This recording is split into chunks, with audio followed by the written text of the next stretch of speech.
بسم اللہ الرحمن الرحیم صلی اللہ علیہ وآلہ وسلم۔ السلام علیکم۔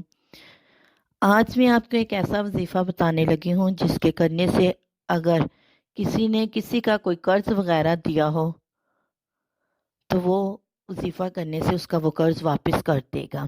یہ وظیفہ شیخ ابو ضعیف نے اپنے ایک درس میں بتایا کہ اگر کسی نے کسی سے پیسے لینے ہوں، بشرطے وہ جائز پیسے ہوں، ناجائز نہ ہوں، اگر ناجائز ہوں گے تو وہ اس میں الٹا پڑ جائے گا، تو وہ آدمی اس آدمی کا تصور کر کے جس سے اس نے پیسے لینے ہیں صبح شام 70 مرتبہ سورت عالم تارا کیفا سورت فیل 30ویں پارے میں ہے، یہ 70 مرتبہ کھلی پڑھنی شروع کر دے۔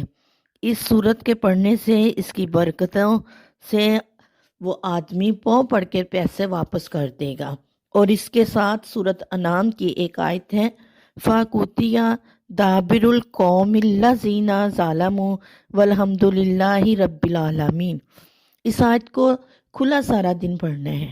جو سورت عالم تارا کیفا بتائیے نا، وہ 70 مرتبہ صبح پڑھنی ہے اور 70 مرتبہ شام پڑھنی ہے۔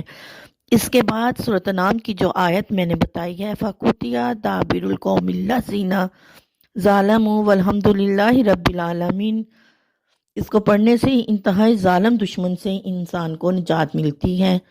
اگر کسی نے کسی کے پیسے دینے ہوں تو وہ پاؤں پڑھ کے پیسے دیتا ہے انشاءاللہ تعالی۔ جس کا بھی یہ مسئلہ ہوگا اس کو آمد اجازت ہے، اللہ تعالیٰ اس آیت کی برکت سے اس کا یہ مسئلہ حل کر دے گا اور اس کے وہ پیسے اس کو مل جائیں گے۔ یہ آیت اتنی مشکل نہیں ہے، آسان سی ہے۔ سورۃ فیل تو تقریباً سبھی لوگوں کو آتی ہے، عالم تارا کیفا 70 مرتبہ وہ پڑھنی ہے۔ اس کے برکتیں ہمیں اللہ تعالیٰ سمیٹنے کی توفیق عطا فرمائے، آمین ثم آمین، صلی اللہ علیہ وآلہ وسلم۔